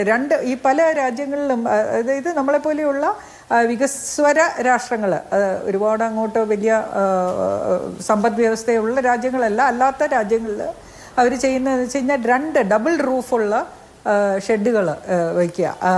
ഒരു കൂളിംഗ് സിസ്റ്റം, അതായത് ആ ഷെഡുകളൊന്ന് തണുപ്പിക്കാനുള്ള സൗകര്യം ഉണ്ടാക്കി കൊടുക്കുക. കോഴികളുടെ കാര്യവും ഇതുപോലെ തന്നെ, എന്ന് വെച്ചാൽ ഉപജീവന മാർഗമാണ് ആളുകളുടെ. അപ്പോൾ അക്കാര്യത്തിലും കൂടി ഒരു ശ്രദ്ധ നമുക്ക് വേണം. അതുപോലെ എനിക്ക് തോന്നുന്ന ഈ നമ്മുടെ വീടുകളുടെ ഡിസൈനിൽ മാറ്റം പാമ്പിനെ സംബന്ധിച്ചിടത്തോളം പറ്റില്ല, പക്ഷേ ചൂടിനെ പ്രതിരോധിക്കുന്ന രീതിയിൽ തീർച്ചയായിട്ടും കെട്ടാൻ സാധിക്കും. ഇപ്പോൾ സർക്കാർ ഒരു പുറത്തിറക്കിയിട്ടുണ്ട് സർക്കുലർ. അത് ഈ അംഗൻവാടികളിൽ ഈ ചൂടിനെ, സൂര്യപ്രകാശത്തിനെ പ്രതിഫലിപ്പിക്കുന്ന രീതിയിൽ വെള്ള പെയിൻ്റ് അടിക്കണം. റിഫ്ലക്ഷൻ പ്രതിഫലിപ്പിക്കുന്ന രീതിയിൽ പെയിൻ്റ് അടിച്ചു കഴിഞ്ഞാൽ കുറച്ച് ചൂട് കുറയും. അപ്പോൾ കുഞ്ഞുകുട്ടികൾ, വയസ്സായ ആളുകൾ, ഗർഭിണികൾ, ദീർഘകാലമായിട്ട് രോഗാവസ്ഥയിലുള്ള ആളുകൾ, ഇവരൊക്കെയാണ് ഏറ്റവും കൂടുതൽ ഈ ചൂടിൻ്റെ ആഘാതം താങ്ങേണ്ടി വരിക. അപ്പോൾ ഞാൻ പറയുന്നത് അംഗൻവാടികൾ മാത്രമല്ല, നമ്മുടെ കെട്ടിട നിർമ്മാണ ചട്ടങ്ങളിലും വാസ്തവത്തിൽ ഇനിയെങ്കിലും 2020 മുതലേ നമ്മൾ ഈ ചൂടിൻ്റെ ആധിക്യം നമ്മൾ അനുഭവിച്ചു കൊണ്ടേയിരിക്കുന്നു. ഇപ്പോൾ 6 വർഷം കഴിഞ്ഞല്ലോ. അപ്പോൾ പുതിയ കെട്ടിടങ്ങൾ നിർമ്മിക്കുമ്പോൾ ഇത് നിർബന്ധമായിട്ടും ചൂടിനെ പ്രതിരോധിക്കുന്ന കാര്യങ്ങൾ അതിനകത്ത് ഉണ്ടാകണം എന്ന് നമുക്ക് കെട്ടിട നിർമ്മാണ ചട്ടത്തിലെ മാറ്റങ്ങൾ കൊണ്ടുവരേണ്ട സമയം അതിക്രമിച്ചു കഴിഞ്ഞിരിക്കുന്നു. 2, നമ്മൾ ഈ ചൂടിനെ പ്രതിരോധിക്കാൻ ഏറ്റവും നല്ല ഒരു കാര്യം എന്ന് പറയുന്നത് ഹരിതവൽക്കരണം തന്നെയാണ്. ഇപ്പോൾ ഈ വേൾഡ് ഹെൽത്ത് ഓർഗനൈസേഷൻ, ലോകാരോഗ്യ സംഘടന പറയുന്നത് 9 ചതുരശ്ര മീറ്റർ ഹരിത ഒരു സ്പേസ്, അതായത് ഒരു പച്ചപ്പ് ഒരാൾക്ക് അത്രയും വേണം എന്നുള്ളതാണ്. അപ്പോൾ ഇവിടെ നമ്മൾ തിരുവനന്തപുരത്തിൻ്റെ കാര്യം എടുത്തു കഴിഞ്ഞ് കഴിഞ്ഞാൽ നമുക്ക് 2.23 ചതുരശ്ര മീറ്ററാണ് നമുക്ക് ഇപ്പോൾ ലഭ്യമായ പച്ചപ്പ് എന്ന് പറയുന്ന ഒരാൾക്ക്. അപ്പോൾ എത്രയോ താഴെയാണ്, 4 മടങ്ങ് താഴെയാണ് നമ്മൾ നിൽക്കുന്നത്. അപ്പോൾ ഇതെല്ലാം ഈ ചൂടിനെ കൂട്ടിക്കൊണ്ടിരിക്കുന്നു. അപ്പോൾ നമ്മളുടെ ഇനിയുള്ള നഗര വികസനം എന്ന് പറയുന്നതിൽ, കെട്ടിട നിർമ്മാണത്തിലൊക്കെ ഈ വ്യത്യാസങ്ങൾ കൊണ്ടുവരണം. അതാണ്. പിന്നെ പാഠപുസ്തകത്തിൽ ഇതൊന്ന് കൊണ്ടുവന്നാൽ തരക്കേടില്ല. കൊച്ചുകുട്ടികൾ ഇത് പഠിച്ചു വരട്ടെ. പാമ്പ് കടിയേറ്റാൽ എന്ത് ചെയ്യണം, ആരെയാണ് വിളിക്കേണ്ടത്, എന്താണ് ചെയ്യേണ്ടത്, പ്രഥമ ശുശ്രൂഷ എന്താണെന്ന് സിലബസിൽ ഒന്ന് ചേർത്താൽ ഇനി വരുന്ന തലമുറയെങ്കിലും ഈ തീർച്ചയായിട്ടും അതൊരു നല്ല ആശയം തന്നെയാണ്. കുറെ കൂടി ഭംഗിയായിട്ട് പ്രതികരിക്കുമെന്ന്. ഡോക്ടർ ജയദീപ് സി മേനോൻ കൂടി നമുക്കൊപ്പം ചേരുന്നുണ്ട്. ഡോക്ടർ, ഇപ്പം നമ്മുടെ നാട്ടിൽ, കേരളത്തിൽ പല തരത്തിലുള്ള പാമ്പുകളുണ്ട്. അപ്പോൾ ഒരു പാമ്പ് കടിയേറ്റ് ഡോക്ടർ മുന്നിലേക്ക് വന്നാൽ അത് ഏത് പാമ്പാണ് കടിച്ചത് എന്നറിയാനുള്ള സംവിധാനമുണ്ടോ? അത് അങ്ങനെ നോക്കിയിട്ടാണോ നമ്മൾ ആന്റി സ്നേക്ക് വെനം നൽകേണ്ടത്?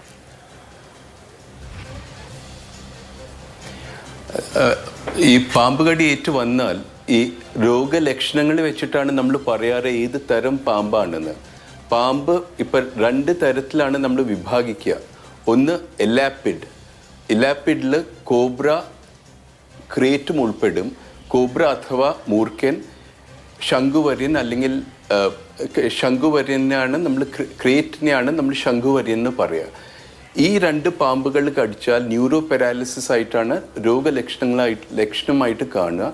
അതിൽ സാധാരണ ഇപ്പോൾ ഒരു പാരാലിസിസ് പല രീതിയിലുണ്ടാവാം. എന്ന് വെച്ചാൽ ഒരു സ്ട്രോക്ക് ആയിട്ട് വരുന്ന ആളുടെ മുഖം മാത്രമാവും ചിലപ്പോൾ കൂടിപ്പോണത്, അല്ലെങ്കിൽ കയ്യിൽ തളർച്ച, കാല് തളർച്ച. പക്ഷെ പാമ്പ് കടി ഏറ്റ ഈ ഭൂലോകത്തെ എവിടെ ന്യൂറോ പാരാലിസിസ് ഉണ്ടാവുന്നുണ്ടോ അത് കണ്ണിനെ തുടങ്ങും. എന്ന് വെച്ചാൽ കണ്ണടഞ്ഞു പോവുക, കണ്ണിൻ്റെ മസിൽസിനൊരു വീക്ക്നെസ്, 2ആയിട്ട് കാണുക, വല്ലാത്ത ക്ഷീണം. അതാണ് ന്യൂറോ പാരാലിസിസിൻ്റെ ഏറ്റവും ഫസ്റ്റ് വരുന്ന ലക്ഷണം. അതല്ലാതെ രണ്ടാമത്തെ വിഭാഗമാണ് ഹെമറ്റോടോക്സിക് അഥവാ ഇലാപ്പിഡ് സ്നേക്സ്, വൈപ്രിഡ് സ്നേക്സ്. അതിൽ അണലി വർഗത്തിൽപ്പെട്ട സ്നേക്സ് ആണ് നമ്മൾ അതിലായിട്ട് കണക്കാക്കുക. റസൽസ് വൈപ്പറും സോസ്കെയിൽ വൈപ്പർ, നമ്മുടെ നാട്ടിൽ ഹംപ്നോസ് പിറ്റ് വൈപ്പർ. ഇത് 3 കാര്യമായിട്ട് നമ്മൾ ഈ ഗ്രൂപ്പിൽ നമ്മൾ കാണാറ്. ഇതിൽ ബ്ലീഡിങ് മാനിഫെസ്റ്റേഷൻസ് ആയിട്ടാണ് വ്യക്തി പ്രസൻറ്റ് ചെയ്യാറ്. കടിച്ച ഭാഗത്ത് ചെറിയ തോതിൽ ഇങ്ങനെ ബ്ലഡ് ഊസ് ചെയ്ത് വരികയും ചിലപ്പോൾ സാധാരണ വായിൽ ബ്ലീഡിങ് കാണുക. ഈ പറഞ്ഞ ബ്ലീഡിങ് ശരീരത്തെ ഏത് ഭാഗത്തും വേണമെങ്കിലും ഉണ്ടാവാം. ലങ്സിൻ്റെ ചുറ്റിലുണ്ടാവാം, ഹാർട്ടിൻ്റെ ചുറ്റിലുണ്ടാവാം, വയറ്റിൻ്റെ ഉള്ളിലുണ്ടാവാം. ചിലവർക്ക് തലച്ചോറിൽ വരെ പക്ഷാഘാതം പോലെ ബ്ലീഡിങ് ഉണ്ടാവുകയും ചെയ്യാം.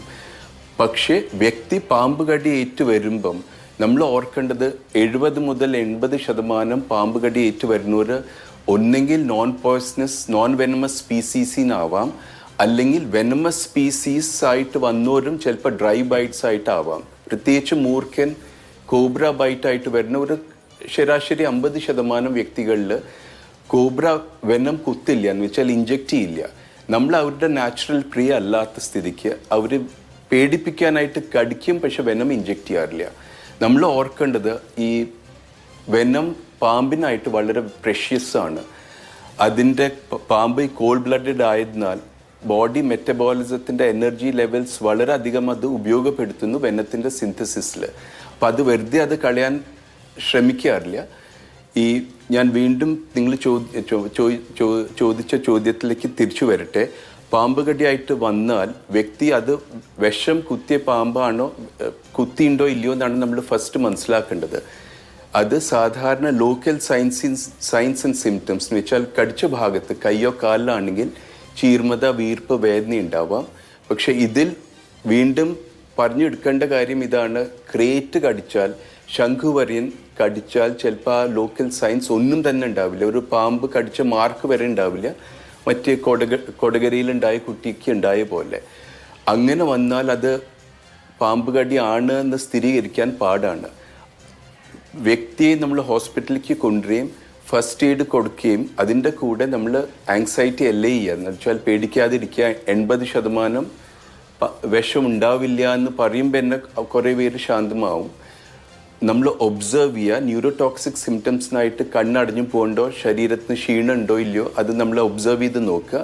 അതല്ലാതെ ഹെമറ്റോടോക്സിക് ബൈറ്റ്സിൽ നമ്മളൊരു സിമ്പിൾ ടെസ്റ്റ് ഉണ്ട്, ഹോൾ ബ്ലഡ് ക്ലോട്ടിംഗ് ടെസ്റ്റ്. അതിലൊരു 5 ml 2 മുതൽ 5 ml ബ്ലഡ് നമ്മളൊരു ടെസ്റ്റ് ട്യൂബിൽ എടുക്കുകയും അനക്കാതെ നമ്മൾ വെക്കുകയും 20 മിനിറ്റ് കഴിഞ്ഞിട്ട് നമ്മളത് ആ ടെസ്റ്റ് ട്യൂബ് എടുത്ത് നോക്കും ബ്ലഡ് ക്ലോട്ട് ആയിട്ടുണ്ടോ ഇല്ലയോ എന്ന്. ഈ പറഞ്ഞ ടെസ്റ്റ് ഏത് ചെറിയ ഹോസ്പിറ്റലാണെങ്കിലും നമുക്ക് ചെയ്യാൻ പറ്റുന്ന ഒരു ടെസ്റ്റാണ്. രക്തം കട്ടാവാതെ ഇരിക്കുന്നാൽ അത് അണലി വർഗത്തിൽ പെട്ട പാമ്പ് കടിയുടെ ഒരു ലക്ഷണമാണ്. അങ്ങനെ വന്നാൽ നമ്മൾ ASP കൊടുക്കുകയാണ് വേണ്ടത്. ലോകത്ത് എവിടെയാണോ പാമ്പ് കടിക്ക് ഒരേ ഒരു ചികിത്സാ രീതി ഉള്ളൂ, ആൻറ്റി സ്നേക്ക് വെനം. നമ്മൾക്ക് നാട്ടിൽ commercially available anti snake venom 4 തരം പാമ്പുകളെ ന്യൂട്രലൈസ് ചെയ്യുക. അതിൽ പറഞ്ഞ cobra, krait, Russell's viper, saw scale viper. അപ്പോൾ ഇപ്പോൾ പാമ്പ് കടി ഏറ്റു വന്നാൽ നമ്മുടെ ലക്ഷ്യം വെനം കുത്തിയുണ്ടോ ഇല്ലയോ എന്ന് മനസ്സിലാക്കുകയും അത് ഈ പറഞ്ഞ സിൻഡ്രോമിക് അപ്രോച്ച് എന്ന് വെച്ചാൽ ന്യൂറോ പാരാലിസിസ്, ന്യൂറോടോക്സിക് ബൈറ്റ്സിനും ബ്ലീഡിംഗ് മാനിഫെസ്റ്റേഷൻസ്, ഹെമറ്റോടോക്സിക് ബൈറ്റ്സിന് കണ്ടെത്താനാണ് നമ്മുടെ ശ്രമം. ബിക്കോസ് ട്രീറ്റ്മെൻറ്റ് ഏത് തരത്തിൽ പാമ്പാണെങ്കിലും ഒരേ ട്രീറ്റ്മെൻറ്റ് തന്നെയാണ് നമ്മൾ ചെയ്യാറ്. പക്ഷെ ഇതിൻ്റെ കൂടെ ഞാൻ ചേർത്ത് പറയേണ്ട കാര്യം, ഹംപ്നോസ് പിറ്റ് വൈപ്പർ എന്ന് പറയുന്ന ഒരു സ്പീസീസ് കേരളം ഒട്ടാകെ ഫുൾ കേരളയിലുള്ള ഒരു സ്പീസീസാണ്. അൻവറിനും ജോസിനും അറിയാം, ഡോക്ടർ താരയ്ക്ക് അറിയായിരിക്കും. അപ്പോൾ ഈ പറഞ്ഞ പാമ്പ് സാധാരണ ഈ ഫോറസ്റ്റ് ഫ്രിഞ്ചസ് എന്ന് വെച്ചാൽ ഈ കോസ്റ്റൽ ഏരിയാസിലല്ല, ഫോറസ്റ്റിൻ്റെ തൊട്ടടുത്തായിട്ടാണ് നമ്മൾ കാണാറ്. ഒരു 26 മുതൽ 30% പാമ്പ് കടി, ദാറ്റ് ഇസ് വിഷമുള്ള പാമ്പ് കടി ഏറ്റു വരുന്ന വ്യക്തികളിൽ നമ്മളിപ്പോൾ കൂടി വന്ന് ഈ പാമ്പ് സ്പീസീസാണ് നമ്മളിപ്പോൾ കണ്ടെത്തുന്നത്. മുമ്പ് അത് റസൽസ് വൈപ്പർ ആയിരുന്നു. ഇപ്പോൾ റസൽസ് വൈപ്പറിൻ്റെ തുല്യമായ ഹംപ്നോസ് പിറ്റ് വൈപ്പറും എണ്ണം കൂടി വരുന്നു. ഹംപ്നോസ് പിറ്റ് വൈപ്പർ ബൈറ്റ് ആണ് എന്ന് നമ്മൾ സ്ഥിരീകരിച്ചാൽ, എന്ന് വെച്ചാൽ വ്യക്തി പാമ്പായിട്ട് വരികയോ അല്ലെങ്കിൽ ഫോട്ടോ ആയിട്ട് വന്നാൽ നമ്മൾ ASP കൊടുക്കാറില്ല. Because studies, Indian institute of science Tezpur യൂണിവേഴ്സിറ്റിയിൽ ചെയ്ത സ്റ്റഡീസിന് നമ്മൾ മനസ്സിലാക്കിക്കുന്നത് hump nose pit viper venom is not neutralised by the commercially available anti snake venom. ഈ പറഞ്ഞ കാര്യം നമ്മൾ ചർച്ചാ വിഷയമാവണം, റിസർച്ചും വേണം. ഇത് ഉൾപ്പെടുത്തണോ, കേരളത്തിന് സ്പെസിഫിക് ആയിട്ടൊരു ആൻറ്റി വെനം ഉണ്ടാക്കാനുള്ള ഒരു സമയം ആയിന്ന് നമ്മൾ വിശ്വസിക്കുന്നു. പ്രത്യേകിച്ച് ഇത്രയും ബൈറ്റ്സ് ഹംപ്നോസ് പിറ്റ് വൈപ്പറിൻ്റെ ആയതിനാൽ. ഇഴഞ്ഞെത്തുന്ന പാമ്പുകളിൽ ചികിത്സ ഇഴയാൻ പാടില്ല, അതാണ് നമ്മൾ എല്ലാവരും ആഗ്രഹിക്കുന്ന ഒരു കാര്യം. ഇപ്പോൾ ഗവേഷണത്തെക്കുറിച്ച് ഡോക്ടർ ജയദീപ് സി മേനോൻ പറഞ്ഞു. ശ്രീ മുഹമ്മദ് അൻവർ, എനിക്ക് ചോദിക്കാൻ ഇപ്പം അമേരിക്കയിലൊക്കെ ഓരോ പാമ്പിനും അതിൻ്റേതായ പ്രതിരോധ മരുന്ന് അല്ലെങ്കിൽ പ്രതിരോധ വെനമുണ്ട്, മോണോവാലന്റ്. അപ്പം ഇന്ത്യയിൽ എന്തുകൊണ്ട്? കാരണം ഏറ്റവും കൂടുതൽ ഒരു പക്ഷേ രാജ്യങ്ങളുടെ കണക്കെടുക്കുകയാണെങ്കിൽ തന്നെ പാമ്പ് കൂടുതലുള്ളതും പാമ്പ് കടി കൂടുതൽ ഏൽക്കുന്നവരുടെ കണക്കിൽ ഇന്ത്യ ഉണ്ട്. അപ്പം എന്തുകൊണ്ടാണ് ആ രീതിയിലേക്ക് ഗവേഷണങ്ങൾ നടക്കാത്തത്, അതോ നടക്കുന്നുണ്ടോ? തീർച്ചയായും ഗവേഷണങ്ങൾ നടക്കുന്നുണ്ട്. അതായത് ഇപ്പോൾ ജയ്ദീപ് മേനോൻ സാറ് പറഞ്ഞതുപോലെ ഹംപ്നോസ് പിറ്റ് വൈപ്പർ പോലുള്ള ചില ഇനങ്ങൾക്ക് നമുക്ക് ആൻറ്റിവെനം നിലവിൽ അവൈലബിൾ അല്ല. പക്ഷെ അത് ഒരു ഇന്ത്യൻ സെനാറിയോയിൽ നോക്കുമ്പോഴേക്കും ഹംപ്നോസ് പിറ്റ് വൈപ്പർ ഒരു വലിയൊരു ത്രെട്ടല്ല. എന്നാൽ കേരളത്തിലെ സാഹചര്യം നോക്കുമ്പോഴേക്കും ഇതിൻ്റെ ഡിസ്ട്രിബ്യൂഷൻ എന്ന് പറയുന്നത് സൗത്ത് വെസ്റ്റേൺ ഗാർഡ്സ് ആണ്. അപ്പോൾ ഇവിടെ കൂടുതലായി കാണപ്പെടുന്നതുകൊണ്ട് മാത്രമല്ല കേരള സൈഡിൽ പച്ചപ്പ് കൂടുതലുള്ള നീർവാർച്ചയുള്ള സ്ഥലങ്ങളിലാണ് ഇതിനെ കാണപ്പെടുന്നത്. അപ്പോൾ കൃഷിയിടങ്ങളിലൊക്കെ കാർഷിക വൃത്തിയിൽ ഏർപ്പെടുന്ന ആൾക്കാരെയും അതുപോലെ രാവിലെ റബ്ബർ ടാപ്പിങ്ങിന് വേണ്ടി പോകുന്ന ആൾക്കാരെയും ഒക്കെയാണ് ഇത് കടിക്കുന്നത്. ഏകദേശം നമ്മുടെ വെനമസ് സ്നേക്ക് ബൈറ്റ്സിൻ്റെ ഏതാണ്ട് 4/1 ഹംപ്നോസ് പിറ്റ് വൈപ്പറിൻ്റെ ബൈറ്റ്സ് ആണ് എന്നാണ് കണക്കാക്കിയിരിക്കുന്നത്.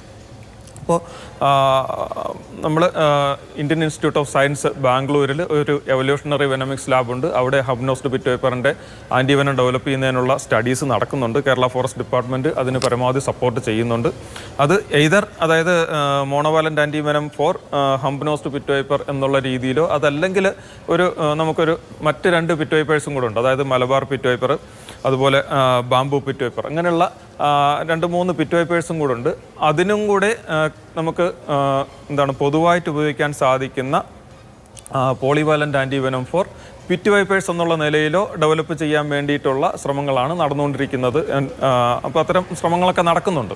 പിന്നെ മറ്റൊരു പരിമിതി എന്ന് പറയുന്നത് ഇപ്പോൾ ചില രാജ്യങ്ങളിൽ, ഇപ്പോൾ യൂറോപ്യൻ കൺട്രീസിലൊക്കെ പലപ്പോഴും വളരെ കുറച്ച് ഇനത്തിൽപ്പെട്ട പാമ്പുകളാണുള്ളത്. അതിൽ വെനമസ് ആയിട്ടുള്ള അല്ലെങ്കിൽ മനുഷ്യന് അപകടകാരികളായിട്ടുള്ള കടിച്ചാൽ മരിക്കാൻ സാധ്യതയുള്ള പാമ്പുകൾ വളരെ ചുരുക്കമായിരിക്കും. അപ്പോൾ അത്തരം പാമ്പുകളെ തിരിച്ചറിയുക എന്നുള്ളത് എളുപ്പമാണ്. നമ്മൾ പലപ്പോഴും ചില പോസ്റ്ററുകളിലൊക്കെ കാണാറുണ്ട്. ഇപ്പോൾ ത്രികോണാകൃതിയിൽ തലയുള്ള പാമ്പുകൾ, പൂച്ചയുടെ കണ്ണ് പോലെ വെർട്ടിക്കൽ പ്യൂപ്പിളുള്ള കൃഷ്ണമണിയുള്ള പാമ്പുകൾ വിഷപ്പാമ്പുകളാണ് എന്നുള്ളൊരു ധാരണയുണ്ട്. കേരളത്തിലെ ഒരു സാഹചര്യത്തിൽ അത് തികച്ചും തെറ്റാണ്. എന്നാൽ ചില രാജ്യങ്ങളെ സംബന്ധിച്ചിടത്തോളം അത് തികച്ചും ശരിയാണ്. അപ്പോൾ അത്തരം ചില തമ്പ് റൂൾസ് ഒക്കെ വെച്ചിട്ട് വെനമസ് സ്നേക്സിനെ ഐഡൻറ്റിഫൈ ചെയ്യാൻ നമുക്ക് വളരെ എളുപ്പമാണ്. അത്തരം രാജ്യങ്ങളിൽ കേരളത്തിലെ സാഹചര്യങ്ങളിൽ ഏകദേശം 130ഓളം വ്യത്യസ്തയിനം പാമ്പുകളുണ്ട്. ഇന്ത്യയിൽ 350ഓളം വ്യത്യസ്തയിനം പാമ്പുകളുണ്ട്.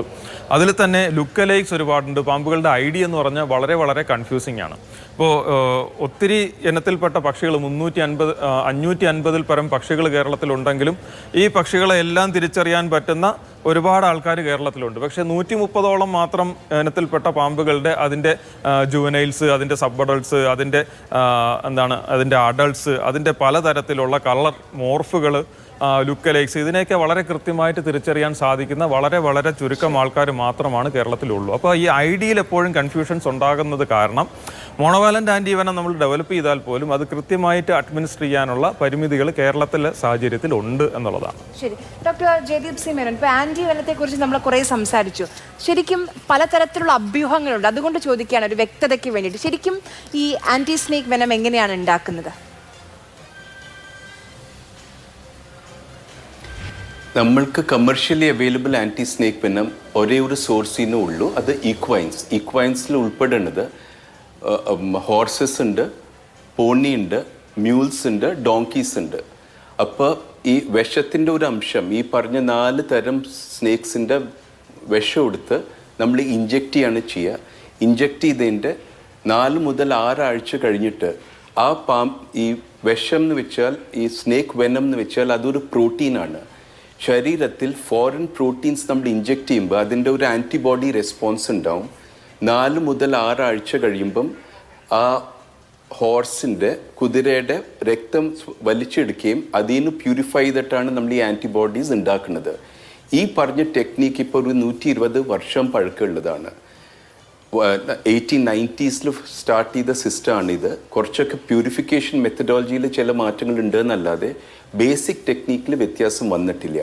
അപ്പോൾ ഈ 4 തരം വിഷം എടുത്ത് നമ്മൾ ഹോർസിലേക്ക് ഇഞ്ചെക്റ്റ് ചെയ്യുന്നു.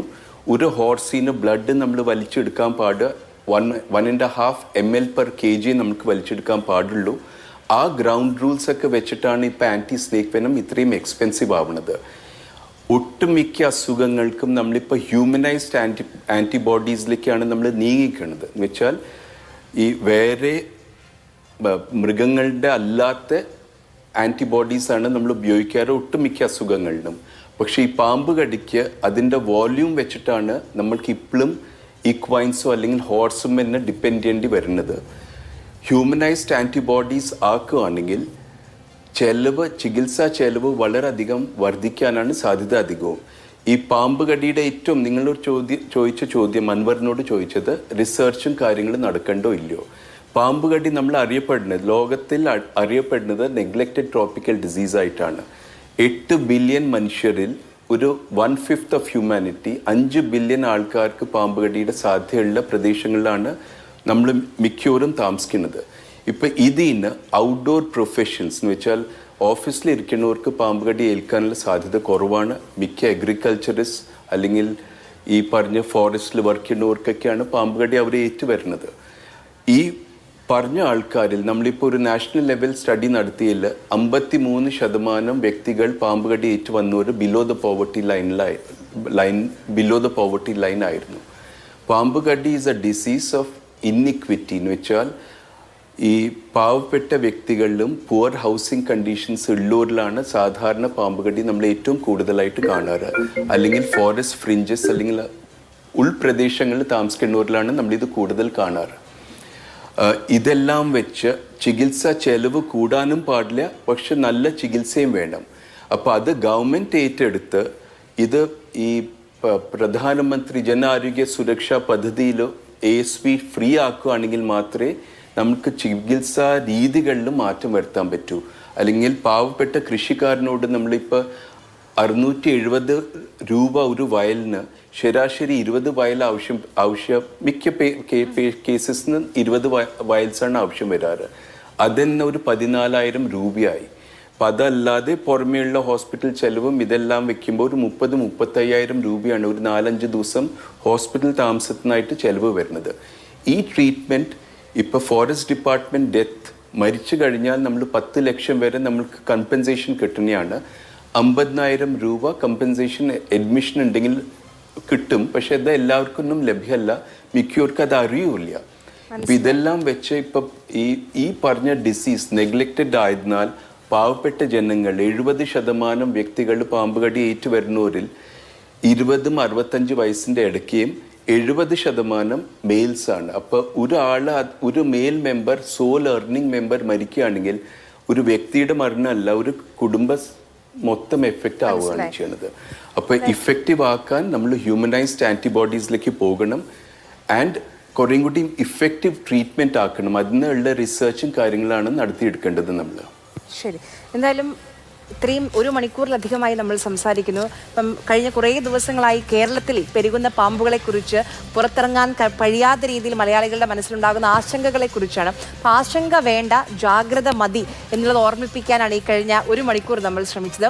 വളരെയധികം നന്ദി ഇത്രയധികം അറിവുകൾ നമുക്ക് പങ്കുവച്ചു തന്നതിന് പാനലിസ്റ്റുകൾക്ക്, കണ്ട പ്രേക്ഷകർക്ക്.